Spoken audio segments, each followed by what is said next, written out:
Good evening and welcome back to Open Line. Tonight we have David Pellicane. I'm going to get that without having to look down every time. It's a hard one. It's all right. I do what we talked about just over the break. Obviously, again, when it comes to vaping, the conversation of teenagers, the use of it, you told me I don't obviously use e-cigs, but there is an age limit, but you're also entertaining the idea of potentially even raising that age limit. I support the idea.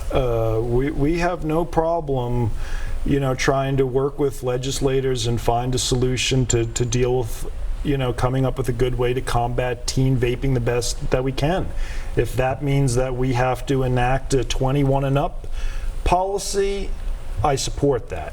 If it means that there needs to be regulations in place that make sure the few bad actors that are out there that are packaging their products terribly and, having certain e-liquids look like, they're replicas of like certain well-known candy brands, I'm all for trying to eliminate that stuff. I'm all for doing anything that I can to make sure that kids do not pick up vaping as a habit. Like I said, my oldest daughter's 10 years old. 2-3 years, she's going to be at that age where kids start getting curious about things. I don't want to see my children start vaping. They have no reason to. I started because I was an ex-smoker. Would you like to get to a point where you don't have to vape? Yeah, for me, it's not a detrimental thing in my life. So it's not like my #1 priority. There are certain things that I enjoy from using nicotine, just like the same way that I enjoy having a glass of red wine or a beer if I'm out to dinner. I like nicotine. I like, but when I started, I have gradually cut myself down. So when I started vaping, I was going from cigarettes, I started using like 18 milligrams of nicotine. Now I'm down to 3. So I am interested in cutting down, and we have tons of customers who come in who do the same thing. When they first stop smoking cigarettes, a lot of them are using a higher level of nicotine. But yeah, that's a goal for a lot of people, and for a lot of people their goal is to quit and give it up altogether, and I totally support that. Anybody who comes into the store and says, hey, I've just worked my way down from 3 milligrams down to 0, and I'm hoping in the next couple of months to quit 0 nicotine, because people vape when there's not even any nicotine in it, it's just the e-liquid with no nicotine. If they tell me that they're able to quit everything, I congratulate them, thank them for being a good customer, wish them well. Again, we're not in the business of trying to have everybody out there. There's enough people that smoke that could use this to quit smoking. David, we got some colors. Oh, exciting. All right.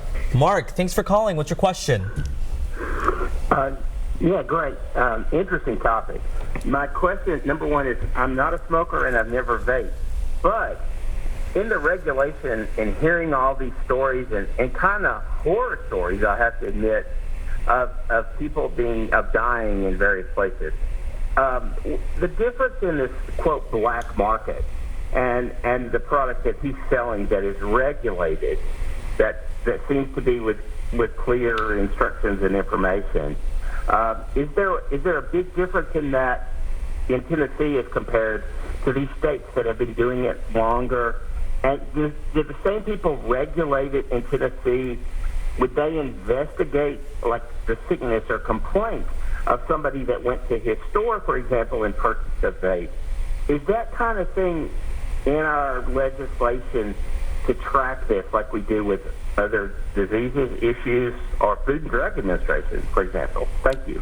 Sure. Well, I want to make sure I understood the question, but I think what he was asking, the answer to it would be, yeah, the FDA already regulates this. So obviously any data that can be collected, if we're hearing about a certain place having problems, I wasn't quite sure what he meant by the different states, because it's been, pretty much these products have been out there in all states for the past 10 years or so.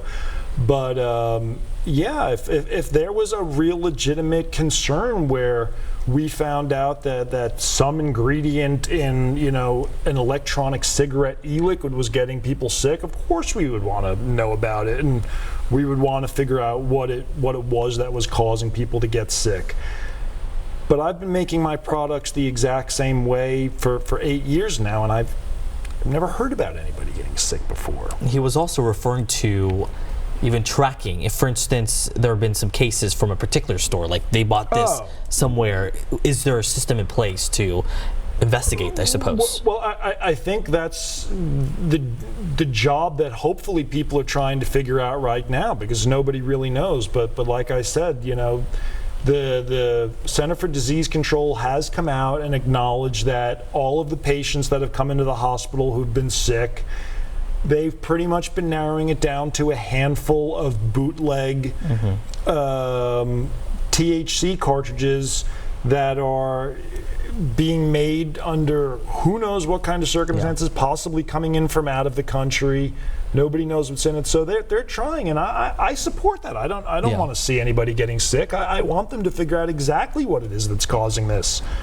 Good. I thought good point. But again, we'll wrap things up with this topic. Again, we'll come after the break.